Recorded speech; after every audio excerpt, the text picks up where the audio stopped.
4 दिन की चांदनी फिर से काली रात। और यहाँ तो एक दिन की चांदनी हो पाई थी कि सियासी भूचाल ने तमिलनाडु और बिहार को हिलाकर रख दिया। आप सोच रहे होंगे कि मैं ये क्या बातें कर रही हूँ। दरअसल 1 मार्च को कई सारे गैर बीजेपी लीडर्स साथ आए थे। क्यों? तमिलनाडु के मुख्यमंत्री स्टालिन का जन्मदिन मनाने।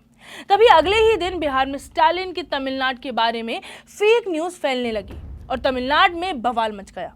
मगर कहानी यहीं खत्म नहीं हुई और कहानी केवल इतनी सी नहीं है। इस एक्सप्लेनर में मैं बताऊंगी कि चेन्नई से लेकर के पटना तक जो कोऑर्डिनेशन बिहार और तमिलनाडु सरकार ने दिखाया है वो काबिले तारीफ है। सब बताएंगे कि क्या हुआ, कैसे हुआ और कैसे 2 राज्यों में फेक न्यूज की तबाही होते होते बची, क्योंकि उन राज्यों की सरकार ने होशियारी दिखाई और नेताओं ने अपने नागरिकों के बारे में पहले सोचा। मगर उससे पहले आप प्लीज अनकट को लाइक, शेयर और सब्सक्राइब करें। तो नमस्कार, आदाब, सत श्री अकाल। मैं हूं साहिबा खान और आप देख रहे हैं अनकट। मार्च 1 से शुरुआत करते हैं। स्टालिन का जन्मदिन था और उसमें कई गैर बीजेपी नेताओं ने शिरकत की। ये स्टालिन का 70वां जन्मदिन था। इसमें कांग्रेस प्रेसिडेंट मल्लिकार्जुन खड़गे से लेकर के नेशनल कॉन्फ्रेंस के फारूक अब्दुल्ला, समाजवादी पार्टी के अखिलेश यादव और राष्ट्रीय जनता दल यानी कि आरजेडी के तेजस्वी यादव तक तमिलनाडु पहुंचे और फंक्शन में शिरकत की। कुछ ही समय की बात थी और उत्तर भारत से तमिलनाडु आए माइग्रेंट वर्कर्स पर हमले की खबरें सोशल मीडिया पर चलने लग गईं। कहीं किसी न्यूज़पेपर की क्लिप वायरल हो रही थी तो कहीं वीडियो क्लिप वायरल हो रही थी। वीडियो क्लिप में दिखाया कि एक ट्रेन में बिहार के कुछ मजदूरों को थ्रेटन किया जा रहा है। कुछ में कहा गया कि अगर 20 मार्च तक तमिलनाडु से उत्तर भारत के मजदूर नहीं निकले तो अंजाम अच्छा नहीं होगा। इसे देखते हुए तमिलनाडु में उत्तर भारत से आए मजदूरों के बीच हड़कंप मच गया। आग में घी का काम किया मीडिया ने। फैक्ट चेकर्स जैसे ऑल्ट न्यूज ने इन खबरों का खंडन भी किया।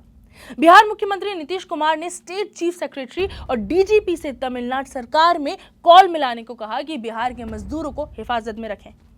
देखते ही देखते दोनों राज्यों की पुलिस एकदम एक्शन में आ गई। तमिलनाडु पुलिस ने खंडन किया कि वीडियोस फेक है। बिहार के डिप्टी सीएम तेजस्वी यादव ने भी वीडियो को फेक बताया, ट्वीट किया। Governor RN. रावी ने भी तमिलनाडु में मजदूरों से पैनिक ना करने की गुजारिश की।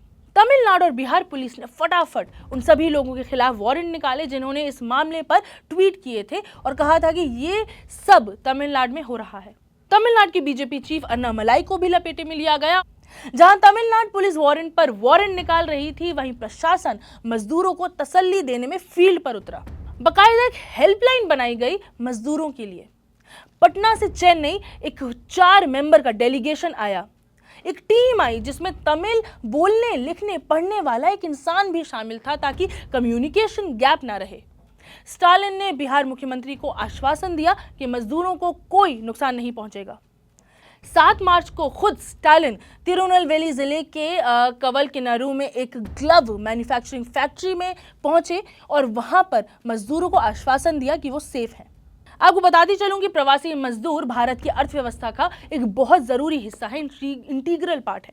2011 के सेंसस के अनुसार भारत की आबादी की 40% जनता मजदूर ही है।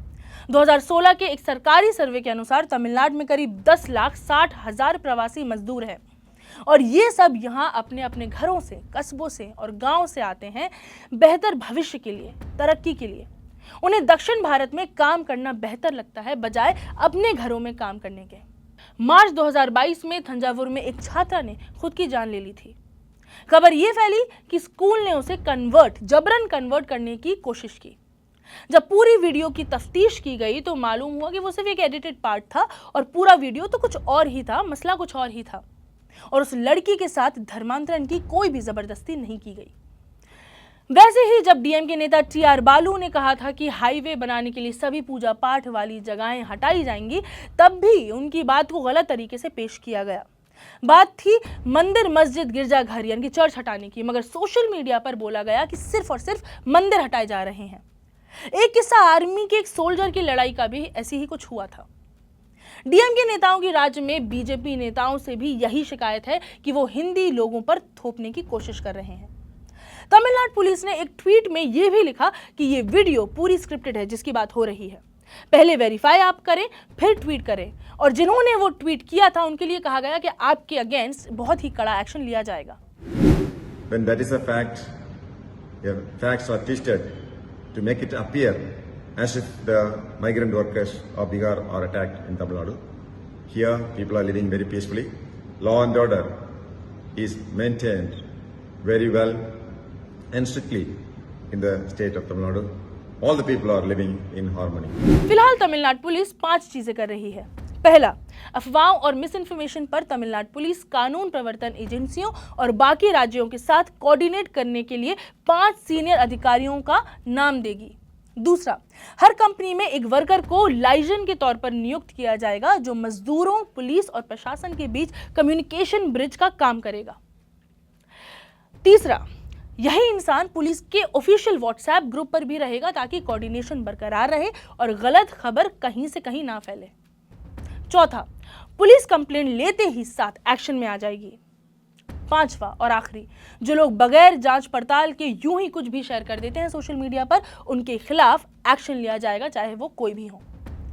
तो ये था बिहार और तमिलनाडु सरकार का कोऑर्डिनेशन एक्शन, या जो कह लें।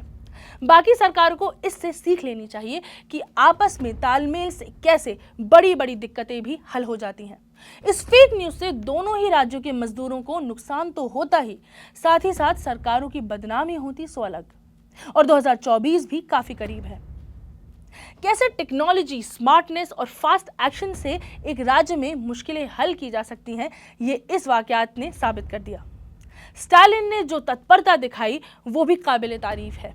वहीं बिहार सरकार ने जो 4 लोगों को इस मामले की जांच करने के लिए चेन्नई भेजा, वो भी बहुत बड़ी बात है।